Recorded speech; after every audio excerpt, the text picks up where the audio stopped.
Gagah, berempati, berani, menginspirasi. Guru Gembira, Guru Gembira.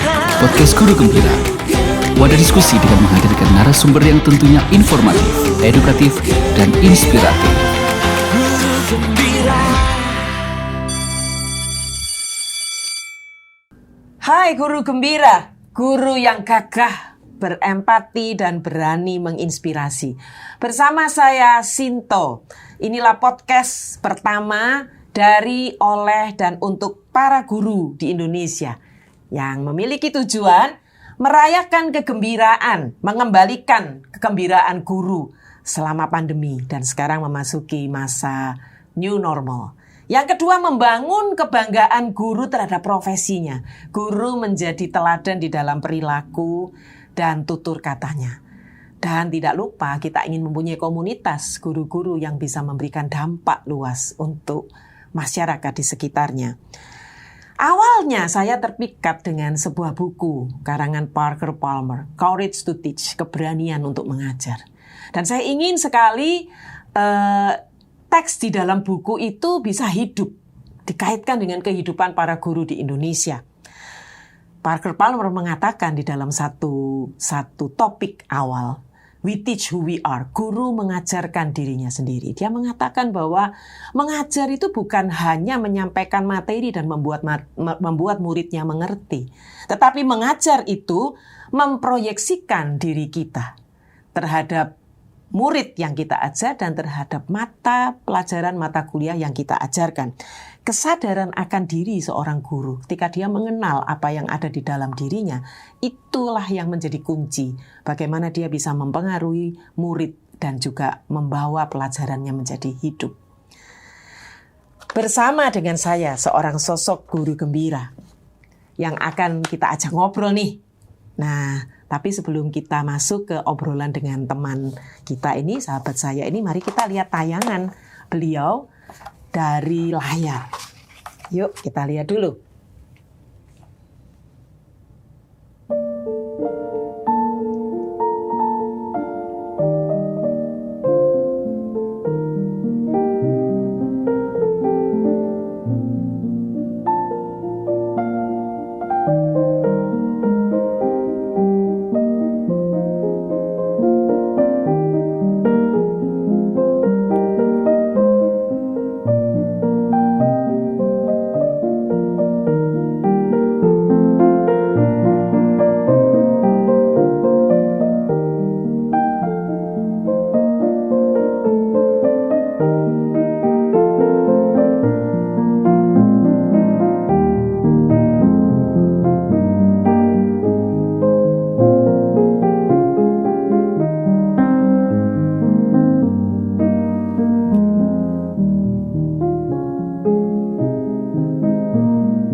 Iya, sahabat guru gembira, kita akan undang sahabat kita yang dalam tayangan podcast perdana ini, Ibu Profesor Dr. Anita Lee. Selamat pagi, Bu Anita. Halo, Ibu Sinto. Ya, Apa kabar? senang sekali, Bu. Sepertinya kita udah berteman sejak tahun 98 ya, Bu, sejak kita di Petra ya. Iya. Luar biasa, dan ya saya sudah menjadi muridnya Bu Anita itu kurang lebih 20 tahun ya berarti ya. Kita seusia tetapi saya tetap menjadi muridnya dan saya banyak sekali terinspirasi dengan beliau. Kalau lihat dari tayangan tadi nih Bu ya, Saya melihat foto-fotonya ibu ini mengingatkan saya kembali bahwa ibu ini pernah ngobrol sama saya nih. Bu, ngapain sih Bu? Ibu lo bisa tinggal di luar negeri gitu ya. Ibu nggak perlu harus di Indonesia gitu. Tapi kalau lihat itu sampai di rakit yang kecil, bahkan ibu cerita pernah dengan pesawat ke pulau-pulau yang kecil dengan risiko yang begitu besar. Saya sungguh terkesan itu ya. Apa ya kegembiraannya ibu sampai ke sono-sono gitu ya yang dilakukan ibu? Ya, memang kalau sekarang saya melihat ke belakang gitu ya, dan lihat foto-foto, saya juga mikir ya, dulu itu kok berani ya, risikonya memang juga mengerikan kalau sampai ada apa-apa, dan ada banyak hal yang pada saat itu entah yang ada dalam perasaan saya itu ya, pokoknya bagaimana bisa sampai ke pulau itu, misalnya sudah nyampe dengan pesawat besar di ibu kota provinsi atau ibu kota kabupatennya, kemudian harus ke tempat yang lebih jauh lagi, entah naik pesawat yang sangat kecil atau naik sampan, naik ketinting istilahnya kalau di Kalimantan. Ketinting ya. Ya tidak berpikir untuk ada potensi-potensi bahaya, tetapi ya bagaimana caranya supaya nyampe dan bertemu dengan para guru di situ, karena kan biasanya sudah diaturkan oleh penyelenggara lokal di tempat tersebut bahwa nanti tanggal sekian itu kami akan datang berkunjung gitu. Jadi yang saya pikirkan ya pasti guru-guru ini sudah menantikan di situ, sehingga ya itu yang perasaan yang saya rasakan saat itu gitu. Dan ya syukur pada Allah bahwa sampai selama ini ya selalu dilindungi gitulah oleh Allah, sehingga akhirnya ya saya merasa saya diutuslah untuk menjalankan peran-peran sebagai guru dimanapun, bukan hanya di ruang kelas saya sendiri, tapi juga dimanapun gitu ya. Itu bisa dilewati ya Bu? Iya. Ada nggak Bu rasa ketika sampai di sana, aduh ngapain gitu ya, saya kok di sini, ketika ngalamin masalah gitu ya, di satu tempat tertentu yang terpencil yang Ibu shock gitu. Pernah nggak Bu ngalamin gitu? Mungkin pernah ya, tetapi mungkin karena sudah biasa, jadi akhirnya saya tidak punya ekspektasi. Kalau mau pergi ke suatu daerah, itu saya tidak punya ekspektasi bahwa mungkin, dan itu yang sering saya temui, tidak ada air PDAM, tidak ada makanan di situ, tidak ada listrik.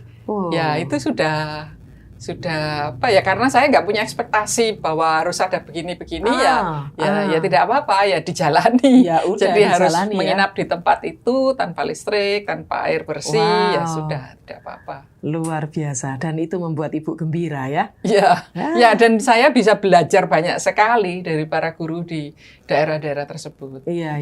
Contohnya apa Bu? Contohnya ya, ingat gitu. Bagaimana para guru itu bisa bertahan di situ gitu ya. Di suatu tempat di Papua, persisnya saya lupa ya namanya, karena banyak sekali daerah-daerah kecil yang kami datangi. Saya sering lupa nama-nama desanya, kampungnya. Tetapi yang saya ingat betul adalah perjumpaan dengan para guru itu. Ada guru dari Flores yang dia mungkin di tempat itu ya dia satu dari sedikit guru yang bertahan. Banyak guru yang lainnya yang tidak bertahan. Jadi mereka tercatat namanya di tata usaha dan nama-nama itu, tapi orangnya tidak tahu kemana gitu. Tapi ada satu dari sekian beberapa guru yang sedikit saja yang bertahan di situ. Itu dia benar-benar menjadi guru. Bukan hanya guru di ruang kelas dan di sekolah, tetapi dia menjadi tokoh di masyarakat tersebut ya. Tetapi yang disebut tokoh itu ya dia menanam cocok tanam ya untuk memenuhi kebutuhan dia sendiri dan mungkin juga masyarakat. Di sekitar dia, murid-muridnya, menanam jagung, menanam sayur mayur untuk memenuhi kebutuhan dia sendiri. Kemudian juga dia mengajar. Kemudian mungkin pada saat itu saya tidak tahu apa itu Sabtu atau Minggu, tapi hari biasa juga sore dia juga memimpin ibadah buat masyarakat di situ. Jadi ya multi peran ya luar biasa. Seperti itu sangat menyentuh saya, membuat it's a humbling experience ya. Momen yang membuat saya rendah hati dan membuat saya salut Kayak bahwa merasa kita belum ngapa-ngapain gitu ya dibandingin mereka gitu ya, Bu, ya. kontribusi saya itu seperti tidak ada artinya dibanding para guru yang berada di garis depan itu. Menarik ya, Bu ya. Saya lagi ngebayangin tapi yang mikir kalau naik rakit kayak gitu, apalagi katanya Ibu ada buayanya. Wah. Serem, Bu. Ibu di depan ini ada minuman nih. Ya. Ini minuman Guru Gembira, Bu. Wah, ini menarik sekali ini. Coba, Bu. Aduh, Coba dulu. Pas Surabaya panas Iya, terik. ini es Guru Gembira, Bu. Gitu ya. Iya. Enak sekali ini, Ya. Bu Sinta. Apa ini ya? Guru Ini ada Gembira. maknanya, Ya. Bu. Ini isinya adalah es sirup santan selasi. Jadi dengan minum ini itu berharap bahwa selayaknya ingat ini guru-guru bahwa kehadirannya memberikan kesejukan seperti es. Tutur kata dan perilakunya itu manis bak sirup. Lalu harus punya konten yang berbobot, berkualitas seperti santan gitu ya. Makin tua makin bersantan, makin berkualitas. Dan hidupnya harus berdampak seperti selasi ini. Tanaman selasi ini tanaman yang mulai akar, batang, biji, daun, bunga semua dimanfaatkan. Indah dan filosofis sekali dan memang ini menyejukkan, enak sekali. Iya, terima kasih, Bu. Ini semoga nanti ini akan terus menjadi ciri khas minuman Guru Gembira. Bu, kita ngobrol lanjut nih, Bu. Saya ini tertarik dengan satu bagan yang pernah Ibu buat dalam tulisan Ibu nih. Bagan ini menunjukkan satu relasi antara guru manusia ya sebagai apapun profesinya gitu ya dengan Tuhan dan dengan lingkungannya gitu ya. Coba kita lihat nih. Ya. Nah, ini Bu. Ya. Saya terkesan banget nih, Bu. Boleh dong Ibu cerita sedikit nih gimana, Bu? Iya, ini berdasarkan refleksi atas panggilan profesi saya sendiri dan juga mungkin pengamatan terhadap lingkungan sekitar, teman-teman, keluarga. Ini kan kita ini kan makhluk Tuhan ya. Kita pusat hidup kita itu Tuhan gitu ya. Kalau kita sebagai makhluk yang beriman dan percaya. Dan ketika Tuhan menciptakan kita dan kita berada di dunia ini, pasti ada rencana supaya kita itu berkontribusi kepada sesama kita, menjadi berkat lah pada sesama. Itu baru kita akan mencapai pemenuhan hidup kita. Nah, masing-masing dari kita ya sedang dalam perjalanan itu. Nah, saya mengamati nampaknya itu ada karunia-karunia atau berkat khusus yang memang sudah Tuhan rencanakan untuk masing-masing. Nah, ini saya bisa salah ya, ini hanya pengamatan saya dan refleksi saya. Saya itu membagi profesi-profesi itu menjadi 4 gitu. Mungkin pertama-tama itu provider ya. Provider itu orang yang pekerjaannya atau profesinya itu menghasilkan sesuatu dan sesuatu itu bermanfaat untuk orang lain. Misalnya petani gitu. Seorang petani itu bukan hanya menanam, kemudian merawat benih itu sampai tumbuh dan memanen, kemudian menjual, ada keuntungan, tidak hanya seperti itu. Tetapi ada suatu kepuasan bahwa dia bisa memberi makan orang lain lewat hasil karyanya. Demikian juga dengan nelayan. Nelayan menangkap ikan itu juga berisiko loh, nelayan itu kalau dia melaut, ya kan, ada badai, ada itu juga risiko yang harus dihadapi. Tetapi ketika ada tangkapan ikan yang luar biasa itu kan ada rasa puas ya, ada rasa pemenuhan itu. Kemudian ikan itu memberkati orang lain, dimakan, dikonsumsi orang lain. Itu provider. Provider itu macam-macam. Kalau di kehidupan modern di kota misalnya, mungkin transformasinya menjadi pengusaha kuliner gitu ya, restoran. Dia mengolah makanan itu kemudian kan kita melihat orang-orang yang sangat bersukacita ketika makanannya itu diapresiasi orang lain, dinikmati orang lain, yaitu dia menjalankan perutusan sebagai provider. Kalau builder itu orang yang membangun sesuatu. Insinyur, membangun jembatan, membangun rumah, namun juga membangun sistem ya, orang yang di bidang IT, di bidang IT ya, Bu. di bidang manajemen membangun sistem, itu builder dia. Builder. Nah, healer itu orang yang punya karisma untuk menyembuhkan. Ada profesi-profesi seperti dokter, terus perawat, farmasi, konselor, psikolog, kayak Bu Sinto ini ya. Jadi saya masuk di situ ya. Ya, healer. Tapi orang juga bisa mix loh ya. Healer dia. Jadi memang karismanya menyembuhkan. Orang yang punya karisma di mana dia mendengarkan orang lain dengan empati, itu orang yang sedang bermasalah secara kejiwaan atau emosi. Itu kalau sudah bertemu dengan orang yang healer ini udah rasanya sudah sembuh gitu loh. Karena ya karisma healer ini sudah menyembuhkan orang lain. Termasuk gitu pendeta ini ya, Bu. Iya, pendeta. Dan healer itu juga ya dokter ya, farmasi. Nah, yang terakhir itu messenger.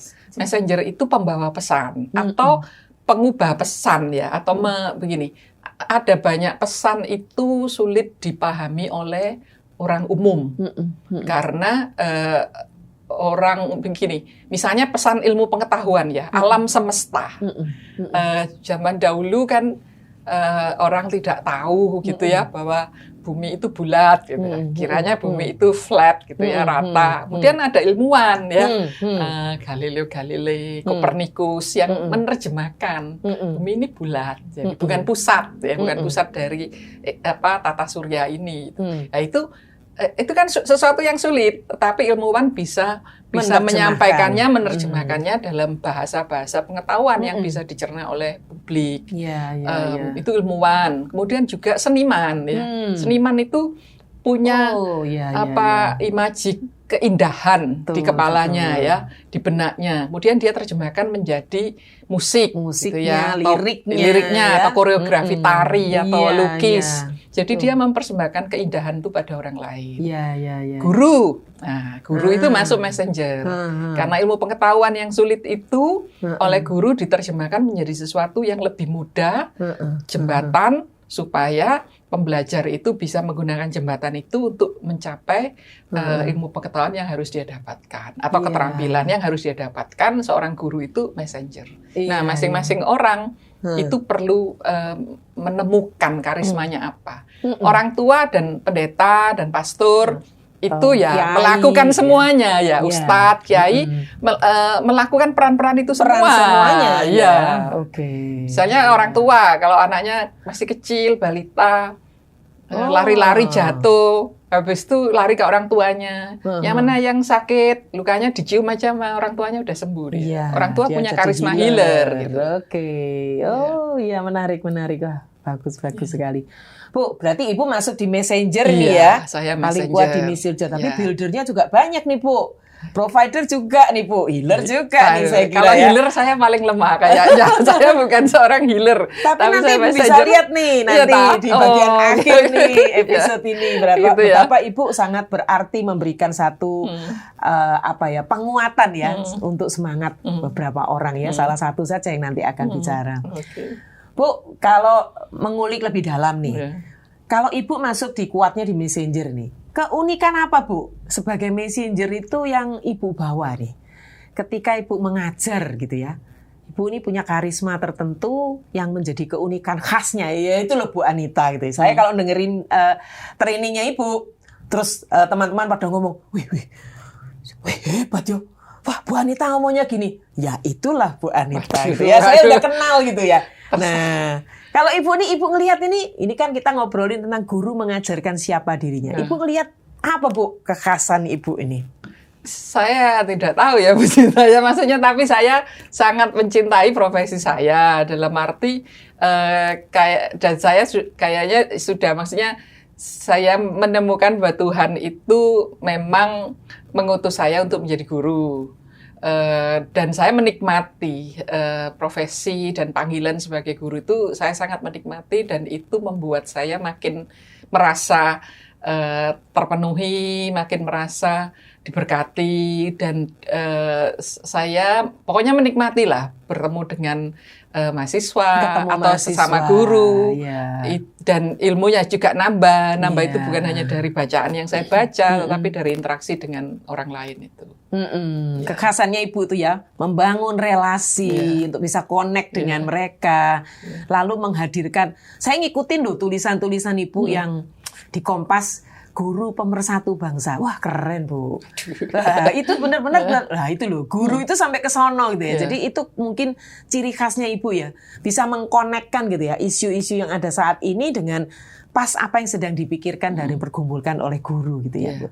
Nah sekarang kalau kita ngobrol nih Bu, kondisi sekarang after pandemi ini semua sedang struggling ya Bu ya. Termasuk profesi guru nih. Mereka juga sedang jungkir balik ini. Ibu sendiri gimana ketika Ibu menjadi dosen sebelum dan sekarang ini dengan ciri khasnya Ibu ngalamin kesulitan apa dan gimana Ibu beradu dengan itu? Iya, saya kira pandemi ini benar-benar sangat menguji kita ya karena kita tidak siap masuk dalam situasi di mana ya buat saya mengajar itu adalah membangun jembatan dengan mahasiswa, dengan siswa, pokoknya dengan peserta yang harus ada dalam proses pembelajaran bersama saya. Nah, ketika pandemi itu kan kita Zoom gitu ya, atau saya nggak boleh nyebut brand kali ya, pokoknya pembelajaran jarak jauh. Nah, seringkali mahasiswa itu kalau saya mengajar mahasiswa S1, S2, S3. Kalau S2, S3 itu mungkin motivasinya lebih jelas dan karena kelasnya lebih kecil sehingga interaksi dan koneksi tidak masalah buat saya. Untuk S1 itu saya tidak sampai hati untuk mewajibkan harus on cam gitu ya. Nah, kalau tidak on cam itu buat saya sulit untuk memastikan orang ini masih engage atau tidak gitu. Ya itu. Ya kita bisa buat peraturan-peraturan, misalnya nggak apa-apa off cam karena kan buat mereka pakai datanya itu kan yang saya merasa saya nggak tega ya kalau harus on cam, nanti semua dosen mewajibkan on cam. Mungkin nggak mampu dia untuk pakai data untuk menanggung semuanya. Itu ketika di rumah kan kondisi orang masing-masing berbeda. Tapi ya saya buat peraturan misalnya nggak apa-apa off cam, tapi ketika saya panggil namanya harus langsung merespon gitu ya. Tapi saya merasa tidak bisa optimal gitu ya. Saya juga mencoba pakai aplikasi-aplikasi dengan teknologi, tetapi ya saya merasa belum optimal, tetapi saya berusaha sebaik-baiknya lah, sebaik-baiknya. Tapi ini cobaan buat kita semua.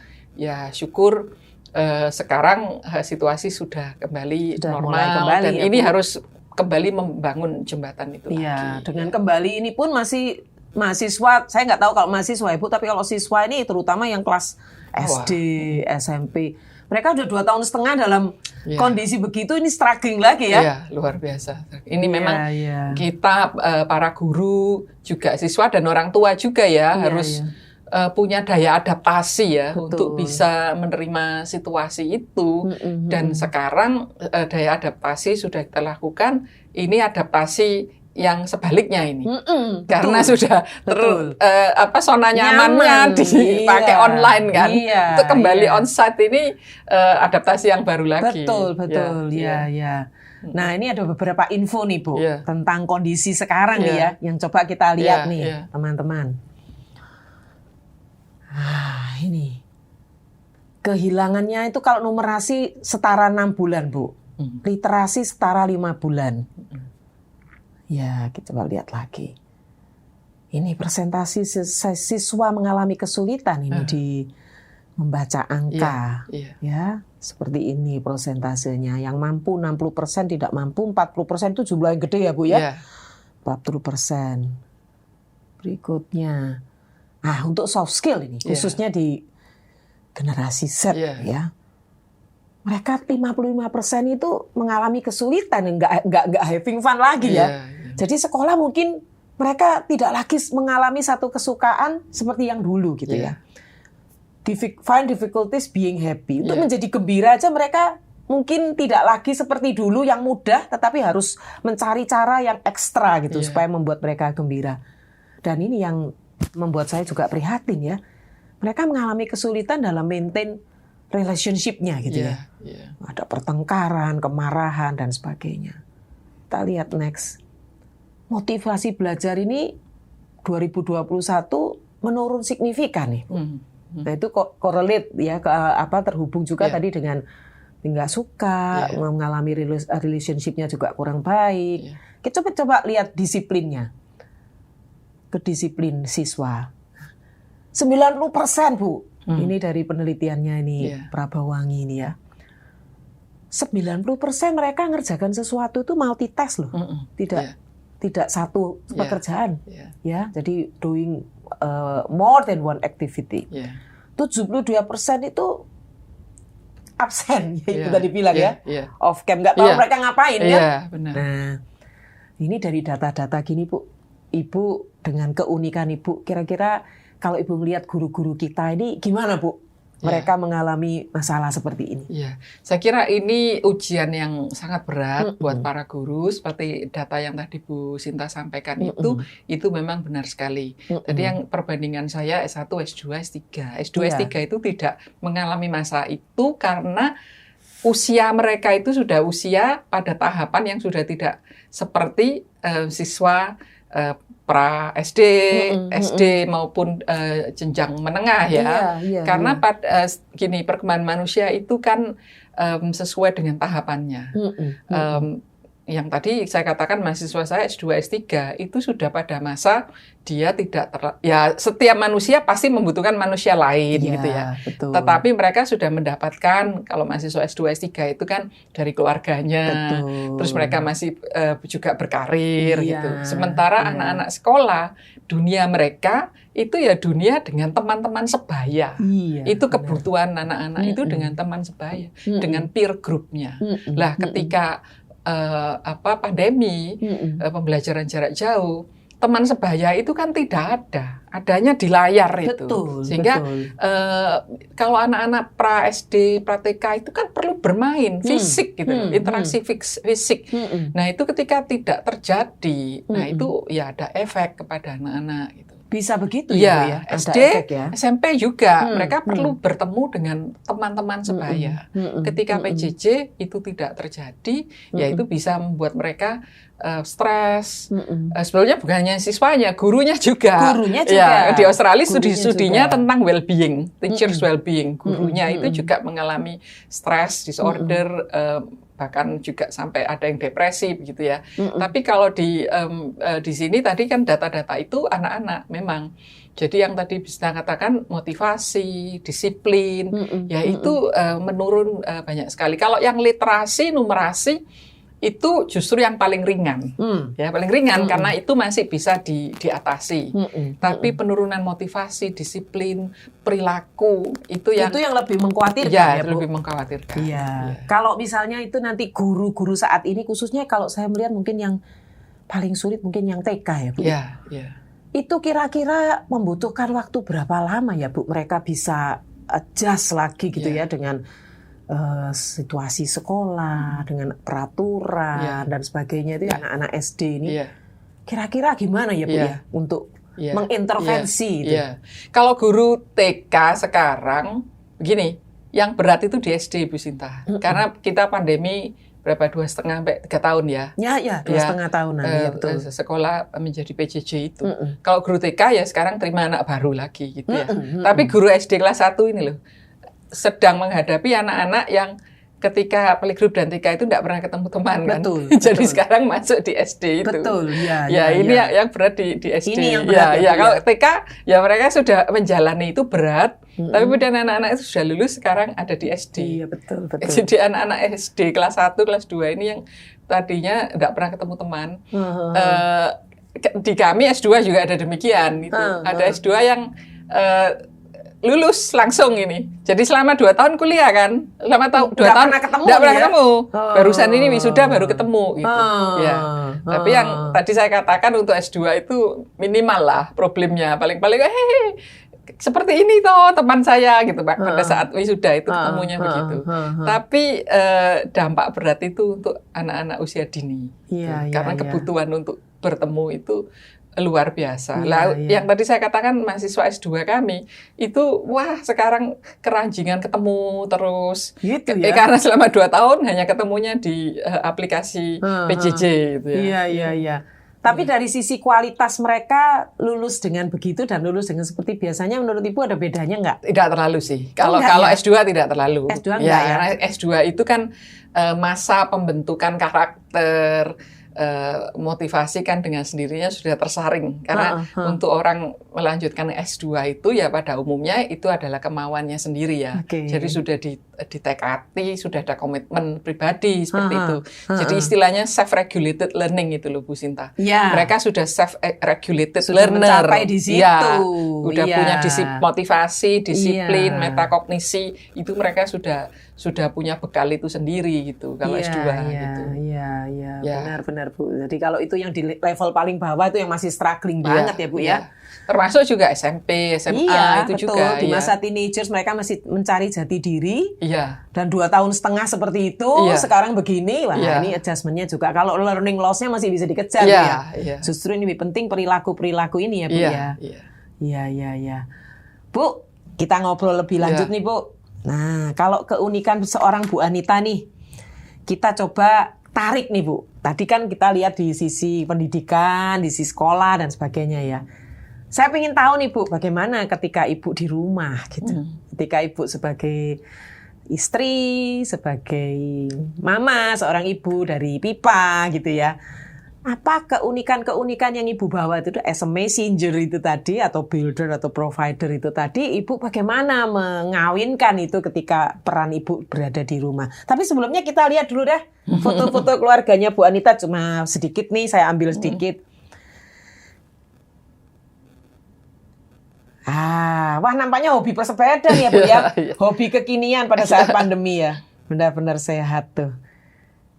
Ini di mana nih Bu? Itu di Solo. Ya. Oh, iya. Solo iya, atau iya. Semarang? Solo kayaknya Solo. Iya, so sweet ya. Bagus sekali. Pipa lagi nggak di sini nih Bu ya? Iya, lagi studi ya. Oke, ya. Bu, gimana Bu? Cerita dong peran Ibu. Karena saya melihat guru-guru nih kadang dia ketika di lapangan, di sekolah nih, wah jagoan banget ketika dia bisa menerapkan. Tapi ketika di rumah, bingung sendiri dengan anaknya. Iya. Aduh, anak saya begini gitu ya. Iya. Ya, Ibu gimana nih? Saya bersyukur ya Bu Sinto bahwa saya tuh mendapat banyak dukungan dari keluarga, terutama dari suami dan anak, juga dari orang tua saya dan saudara-saudara ya. Mereka sangat mendukung bahwa saya menjadi guru gitu. Kalau di rumah ya saya berupaya untuk memposisikan diri saya itu juga sebagai murid ya. Ya, dan anak saya itu sudah menjadi guru buat saya gitu. Saya belajar banyak dari Pipa ya.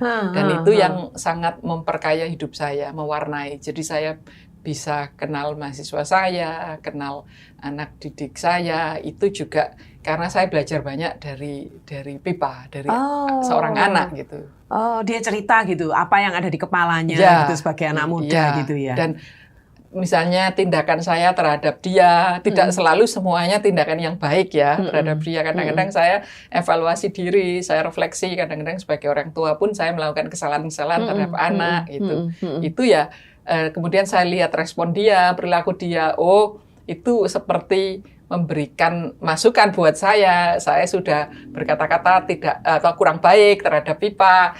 Dia reaksi seperti ini, itu membuat saya belajar. Sehingga Ibu juga bisa mentransferkan itu kepada murid juga ya. Apa yang ada di hati dan kepala mereka kurang lebih similar ini usianya. Dan orang bilang bahwa kok Pipa ini makin menjadi kayak saya atau apa, orang kan dia sekolah terus gitu ya. Sekarang sedang baru mulai S3-nya. Komentar orang selalu, wah nanti jadi dosen ya kayak mamanya ya, jadi profesor ya kayak mamanya ya. Padahal tidak loh. Dia tidak pernah ingin, paling tidak sampai saat ini ya, bahwa dia mau menjadi akademisi gitu. Jadi orang kan heran, ngapain kok sampai S3? Kalau nggak mau jadi akademisi. Tapi pokoknya kalau ditanya ke dia, enggak mau jadi dosen gitu. Ya, tapi toh dalam pekerjaannya, sebelum dia sudah resign dari pekerjaannya karena sekarang studi lagi ya, tapi dalam pekerjaannya itu kok dia melakukan fungsi-fungsi dan peran guru juga gitu. Dia mentraining, dia mementori. itu juga fungsi itu gitu. Tanpa terasa itu dia lakukan iya, ya. Iya, Nah, iya. Mungkin masih sebagai anak usia sekian. Usia berapa Bu sekarang? 29. Maka apakah masih ada masa di mana enggak lah saya mau punya identitas Ya. berbeda, nggak mau apa istilahnya kalau Ngikut, nggak mau iya, ikut nggak orang mau tua. pansos ya, Ya. panjat sosial kayak mamanya Mamanya, gitu ya. ya. Mungkin mau punya sendiri Mungkin, gitu ya. mungkin Bu, ya. biar dia menemukan jalannya sendiri. Iya. Iya. Kalau sebagai istri Bu, Sebagai istri ya, suami sangat mendukung karena ketika dia baca ya media massa ataupun media sosial, ada hal yang terkait guru itu selalu dia forward ke saya gitu. I Gitu. see. Jadi itu dukungan kecil seperti itu dia ya. masuk juga nih ke Iya, profesi ibu ya. Iya. Iya, jadi nyatu nih antara Iya. profesi ibu ketika Iya. di tempat di lingkup pendidikan Iya. dan juga di rumah gitu ya, Iya. udah nyatu, udah Iya. blend gitu ya Iya. Bu ya. Bu, kalau saya tarik ke kolega nih Iya. sekarang. Ibu di Universitas Katolik Widya Mandala Surabaya ya. Gimana Bu ketika Ibu mewarnai di sana dengan kolega, mungkin dengan supervisor atau rektor dan sebagainya, gimana Ibu? Ya, saya berusaha menempatkan diri sebagai rekan ya Bu Sinta ya. Bukan hanya kepada yang senior maupun pada yang junior maupun yang sebaya ya, sebagai rekan. Kan orang bilang guru itu mulia profesinya, panggilannya gitu. Tapi kalau kita jadikan kata kerja, jangan menggurui orang gitu kan ya. Ya kita terus sama juga dengan di keluarga ya. Iya, Berusaha untuk tidak menggurui gitu. Iya, Baik menjadi itu kepada murid itu suami tadi ya. maupun pada anak gitu. Being humble. Apalagi pada rekan. Rekan ini kan tapi kadang-kadang kan sulit kan kita kalau kita care, kita peduli pada orang, kita mau orang itu menjadi lebih baik, itu kan kita yang sudah profesinya guru itu seringkali terlepas gitu loh. Apa kelepasan kayak menggurui gitu. Itu yang saya berusaha untuk tidak melakukan itu ya. Dan tadi sebagai messenger itu yang peran paling berat itu adalah orang bilang akhirnya the messenger is the message. Gitu loh. The messenger is the Buat message. saya itu tantangan yang paling berat karena it's a good- apa yang kita katakan itu kita sendiri, persona kita itu sudah yang jadi dilihat pesan orang itu. iya. Iya, Misalnya iya, kalau iya. saya mengatakan ke mahasiswa saya banyaklah membaca, ya saya harus menunjukkan saya sendiri itu suka membaca. Betul, betul Bu. Iya. The messenger is the message. ya. Ya, Makanya benar makin ke sekali. tengah Bu Sinta kayak Iya. pendeta, pastor itu paling berat. Karena itu kaitannya dengan yang sangat tinggi ya, Iya. misalnya perilaku, iman yang sangat baik, ustadz, kiai, pendeta, itu berat kan? Gitu. Iya. Saya tertarik ini karena saya melihat itu tadi kan dari guru kecil ke guru besar. Kalau masih guru kecil mungkin lebih oke. Iya. Begitu guru besar ini kan yang di sekitarnya udah ngelihat Iya, gitu ya. iya. Ada rasa yang kalau memang pengen menggali sesuatu menggali, tapi kalau enggak mereka justru akan menghindar itu ya Bu ya. Itu Ibu alami juga. Iya. Soal disiplin. Kalau kita ngajarkan disiplin, tapi kita sendiri itu datang ke kelas terlambat, tidak siap, materi tidak kita siapkan, itu the messenger is the message. Yes. Walaupun kita ngomong, ayo mahasiswa harus membangun perilaku disiplin, tapi mahasiswanya melihat dosennya apa gurunya tidak disiplin, ya itu yang pelajaran itu tidak akan diserap oleh siswa. Iya, benar-benar Bu. But I think you are a good messenger, Bu. Oh, belum Bu Sinta, belum. Kita lihat nih, Belum. gitu loh. Ada 3 orang yang lagi mau cerita nih, Oh, aduh. bagaimana seorang Bu Anita ini adalah a good messenger ya, buat kita semua gitu. Silahkan, mari kita. Wah, ini Mbak Tari. Selamat pagi Bapak Ibu, perkenalkan nama saya Tri Lestari, biasa dipanggil Tari. Saya adalah salah satu dosen pendidikan fisika di Universitas Katolik Widya Mandala Surabaya. Saat ini saya menjadi koordinator di Laboratorium Media Pembelajaran Sains. Saya kenal Bu Anita sejak saya S1 karena beliau memberikan perkuliahan perkembangan peserta didik. Beliau sangat berjasa sekali dalam pendidikan saya, terutama ketika saya S3. Beliau selalu memberikan motivasi dan selalu menunjukkan bahwa saya ini bisa. Bahwa saya ini bisa melalui semua tantangan yang ada di S3. Meskipun background saya dari keluarga yang sederhana. gitu. Karena bapak dan ibu saya adalah tidak lulus hanya pendidikan sampai SD, tetapi saya bisa sampai S3 karena beliau ini selalu memberikan motivasi bahwa saya ini bisa gitu. Jasa beliau sangat luar biasa dalam pendidikan saya, terutama saat ini juga beliau selalu memberikan motivasi, ayo penelitian, ayo mengerjakan jurnal, ayo menyelesaikan ini dan itu sangat memberikan motivasi kepada saya untuk menyelesaikan apapun, dan banyak hal dari beliau yang saya terapkan dalam kehidupan saya, terutama ketika mengerjakan dimanapun. Yang penting kita fokus, meskipun dalam keramaian atau dalam keadaan apapun, kalau kita fokus dan tahu apa yang harus dikerjakan, pasti akan selesai dan cepat. Terima kasih. Nama saya Niwiranda, saya bekerja di Yayasan Pemberdayaan Masyarakat Amungme dan Kamoro di Timika, Papua. Saya kenal Bu Anita sudah cukup lama, sejak masih jadi mahasiswa di Fakultas Sastra UK Petra, hingga kemudian saya berkesempatan membantu karya Bu Anita di bidang pendidikan di Timika. Sejak mahasiswa hingga bekerja, cukup banyak yang saya pelajari dari Bu Anita Lee. Antara lain, sikap untuk selalu mau mendengarkan, selalu terbuka, dan menjelaskan dengan mudah. Itu sangat berguna di Papua ini. Dan Bu Anita selalu bisa melihat sisi positif dari segala hal. Di Papua banyak permasalahan pendidikan, banyak hal yang harus diperbaiki, kadang itu membuat putus asa, tapi setelah diskusi dengan Bu Anita, selalu ada jalan keluar dan semangat untuk bisa terus memperbaiki kondisi pendidikan bagi masyarakat Amungme dan Kamoro di Timika.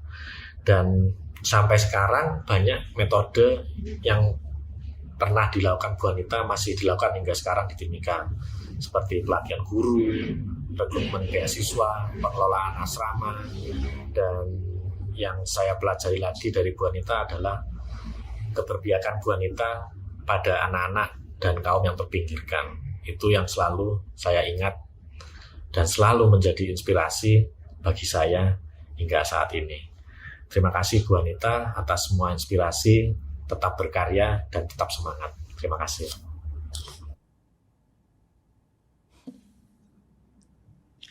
Prof. Anita Lee adalah salah satu tokoh yang memberi saya inspirasi dalam berkarya di dunia pendidikan. Saya masih ingat ketika itu saya masih menjadi salah satu mahasiswa di kelas beliau di tahun 2000 di sebuah kelas Afro-American, di mana tiba-tiba beliau meminta beberapa teman sekelas saya yang tinggi badannya kurang untuk keluar kelas dan tidak boleh mengikuti pelajaran. Pada saat itu saya sendiri merasa bingung kenapa tiba-tiba dosennya marah-marah dan mengeluarkan mereka. Setelah kelas berjalan beberapa saat, beliau memanggil teman-temannya tadi untuk masuk kembali dan mengajak kami semua untuk berdiskusi. Ternyata tujuannya adalah supaya kami semua dapat merasakan apa yang namanya penindasan. Ini adalah pokok dari pelajaran Afro-American. Dari situ saya mengambil sebuah pelajaran yang sangat berharga sekali, bahwa dalam mengajar sebuah kelas kita harus berkreasi, kita harus membuat sesuatu sehingga siswa itu lebih tertarik, siswa lebih memahami, bukan hanya menyampaikan materi yang ada di textbook dan satu arah lecturing seperti yang pada umumnya terjadi. Untuk itu saya berterima kasih untuk inspirasi yang telah diberikan dari Prof. Anita Lee. Terus berkarya. Tuh, Bu. Waduh. Gimana, Bu, Terima rasanya, Bu? kasih. Mau Baru nangis 3 saya. nih. You are a good messenger, Wah. Bu, ya. Mereka bisa menceritakan itu, padahal kalau yang terakhir ini berarti kan berapa puluh tahun ya, Bu? Lama Mungkin ya, sudah lama ya. Tapi itu membuat dia menguatkan dia sampai menjadi guru seperti sekarang gitu ya. Luar biasa. Bu, ini pertanyaan terakhir. Ya. Nah, Ibu kasih dong tipsnya untuk para guru gembira ini? Langkah-langkah kecil lah, sederhana, apa yang mereka bisa lakukan untuk beradaptasi, menaklukkan situasi yang tidak mudah pasca pandemi ini. Ya, tadi Bu Sinta di awal kan membuka dengan Parker Palmer ya. Saya juga mendapat banyak inspirasi dari Parker Palmer itu dari buku-bukunya, Courage to Teach, The Heart of a Teacher, ya, bahwa kita itu sesuatu yang buat saya itu spiritual ya, kita menjadi guru itu. Jadi saya melihat dalam diri kita itu ada Tuhan gitu ya, ada Allah, ada pencipta kita gitu. Tapi seringkali kan kita belum menemukan itu. Kita masih dengan kesibukan, dengan kesesatan kita itu, kita belum menyatu dengan itu. Nah, lewat profesi, para guru ya, profesi sebagai guru. Kalau profesi lain, saya nggak bisa bicara, itu bidang orang lain gitu ya. Kalau di profesi messenger tadi, guru, itu saya melihatnya sebagai lingkaran-lingkaran gitu ya. Saya itu adalah satu lingkaran di mana inti lingkaran itu adalah Tuhan kita. Kemudian ada lingkaran yang lain itu siswa, ya, mahasiswa, siswa. Lingkaran yang lain itu bidang yang kita ajar. Nah, kita harus terkoneksi dengan masing-masing itu. Terkoneksi dengan siswa, supaya kita mengenal siapa ini siswa.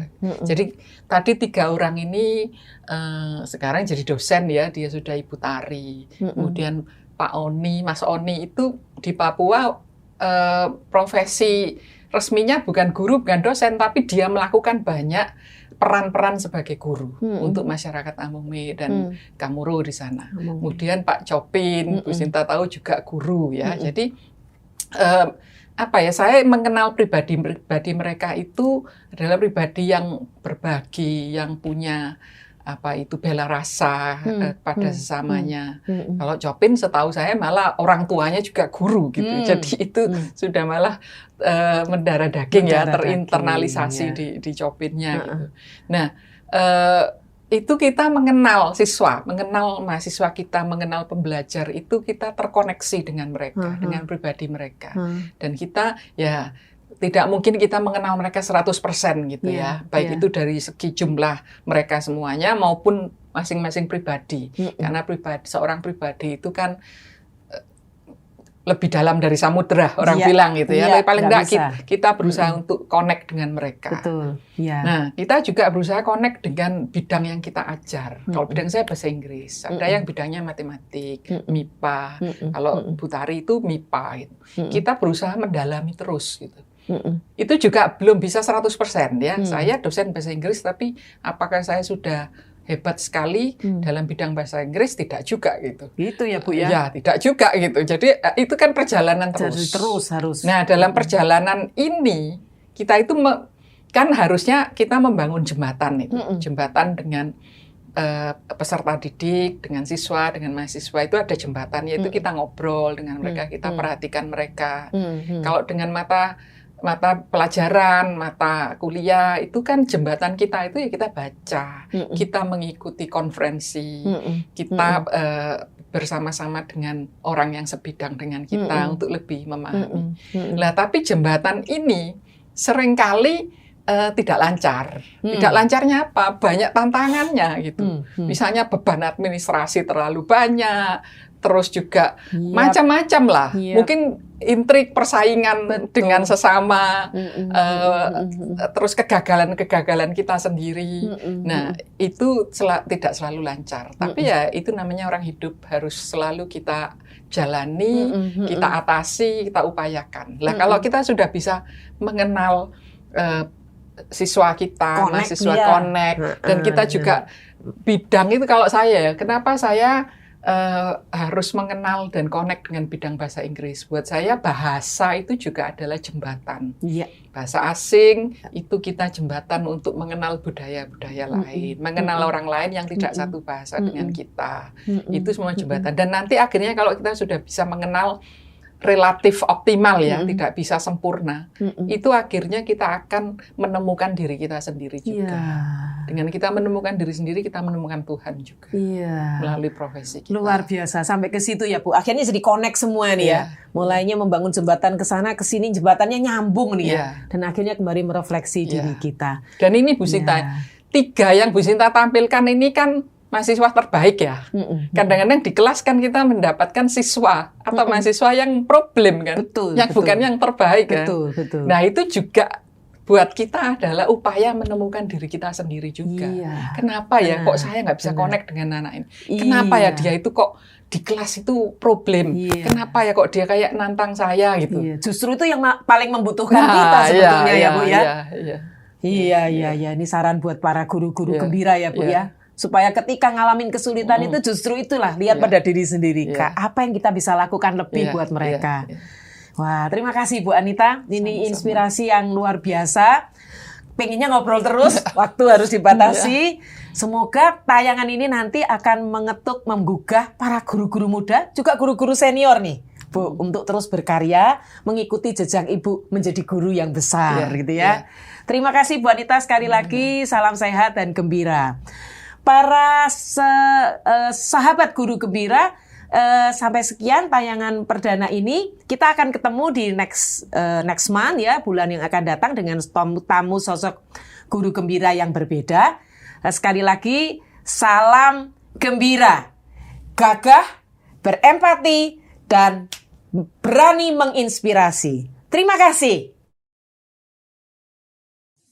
Keberhasilan guru tak hanya dari tingginya ilmu, kedalaman tekad dan hati juga menjadi titik temu.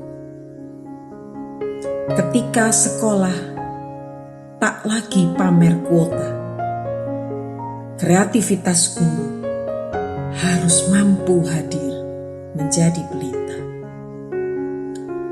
Tuntutan kesempurnaan menekan jiwa yang bebas.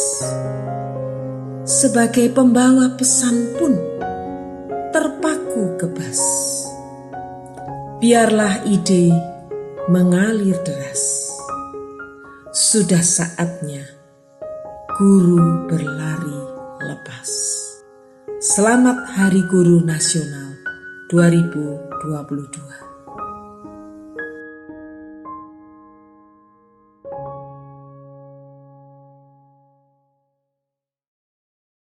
Assalamualaikum warahmatullahi wabarakatuh. Saya Edi Jayadi, Wali Kota Surabaya, mengucapkan selamat atas penyelenggaraan podcast Guru Gembira yang diselenggarakan oleh Yayasan Terampil. Terima kasih kepada Yayasan Terampil yang selama ini konsisten terus memberikan pelatihan bagi para guru dan kepala sekolah. Tidak hanya di Surabaya, tapi juga di seluruh Indonesia. Saya berharap Yayasan Terampil terus bersemangat dalam menyebarkan kegembiraan bagi para guru di Indonesia. Terima kasih. Wassalamualaikum warahmatullahi wabarakatuh.